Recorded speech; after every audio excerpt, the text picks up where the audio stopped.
इन्ने माड़े सी भी वो कागज ते भी उन्हां ते सिकरी आई हुई थी। नहीं देखो मेरी गल सुनो, मैं जिद्दां पपड़ियां नहीं जम जांदियां। मैं इसले बच्चे दे ते रहम कीता, मैं ये दिल टुटदा वेख नहीं सी सकदा। अच्छा अच्छा क्योंकि मैनू पता सीगा ਇਹਦੇ ਕੋਈ ਬਰਦਾਸ਼ਤ ਨਹੀਂ ਹੋਣੀ ਉਹ ਗੱਲ।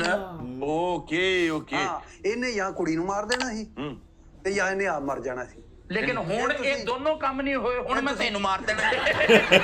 हाँ मैनू याद आ गया, जी जी ये खत मैनू दे के बकायदा पैसे मंगाउंदा रहा। अच्छा पीछे हो जा, तेरी कलाबाजी लग मैं कलाबाजी अच्छा ये पैसे नेजा सुट्टन जान डे पैसे मंगवाता रहा, पैसे मंगाउंदा रहा मेरी रकम दे नाल। नहीं तो मैं तेरी रकम लैके मर गया किते, हिक ते रख के नाल ले गया। मैं तेरे भतीजे ही पढ़ाए आ। ਇਹਦੇ ਭਤੀਜੇ ਮੇਰੇ ਤਾਂ ਭਤੀਜੇ ਸਾਰੇ ਨਸ਼ਈ ਹੈ। भाई उसने अपने बच्चे पढ़ाए ਆਪਣੇ ਭਤੀਜੇ ਉਹ ਮੇਰੇ ਕਿੱਥੋਂ ਭਤੀਜੇ ਚੁੱਲ੍ਹੇ 'ਚ ਪੈਂਦੇ ਉਹ ਭਤੀਜੇ ਜਿਹਨੇ ਮੇਰਾ ਘਰ ਨਹੀਂ ਬਸਣ ਦਿੱਤਾ। कितना का पैसा ले गया अब तक ਪੈਸੇ ਦੀ ਗੱਲ ਕਰੇ ਵੀ ਪੈਸਾ ਲੈ ਕੇ ਇਹ ਮੇਰੇ ਕੋਲ ਲੇਡੀ ਜੀ ਕੱਪੜੇ ਮੰਗਾਉਂਦਾ ਰਿਹਾ। खत में फरमाइश कर ਹਾਂ ਲੇਡੀ ਜੁੱਤੀਆਂ ਮੇਕਅਪ ਦਾ ਸਮਾਨ ਤੈਨੂੰ ਮੈਂ ਕੁਛ ਚੀਜ਼ਾਂ ਦੱਸ ਨਹੀਂ ਸਕਦਾ। नहीं तो मैं मतलब लेडी कपड़े पा के नचदा रहा कि मैं खुसरिया ना जांदा रहा। मैं हिक ते रख के ले गया और तेरी भैन भाई फिरदी आ।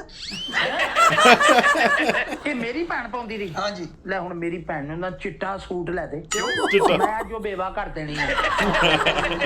ਇਹਨੇ ਮੇਰੇ ਕੋਲੋਂ ਜੁੱਤੀਆਂ ਕੱਪੜੇ ਮੇਕਅਪ ਜੁਐਲਰੀ।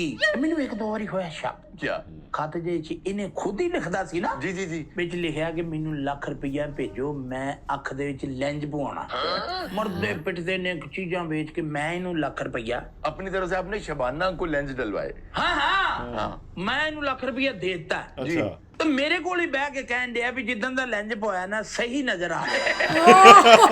ਮੈਨੂੰ ਸ਼ੱਕ ਗੁਜ਼ਰਿਆ, ਮੈਂ ਕਿਹਾ ਵੀ ਇਹ ਕੋਈ ਰੌਲਾ ਹੈ। आपको कैसे शक हुआ ਹਜ਼ੂਰ ਉਹ ਲਿਖਾਈ ਜਿਹੜੀ ਹੈ जी ਮੈਂ ਆਪ ਘਰ ਬਹਿ ਕੇ ਨਾ ਉਹ ਸਾਰੇ ਖਤ ਕੱਢ ਕੇ जी जी ਮੈਂ ਕੋਈ ਡੇਢ ਦਿਹਾੜੀ ਦੇ ਵਿੱਚ ਉਹਨਾਂ ਲੈਟਰਾਂ ਦਾ ਫੋਰੈਂਸਿਕ ਕੀਤਾ। ਪੜੇ ਗਏ लिखाई क्या ਲਿਖਾ ਹੈਂਡ ਰਾਈਟਿੰਗ ਦੀ ਫਰਕ ਸੀ।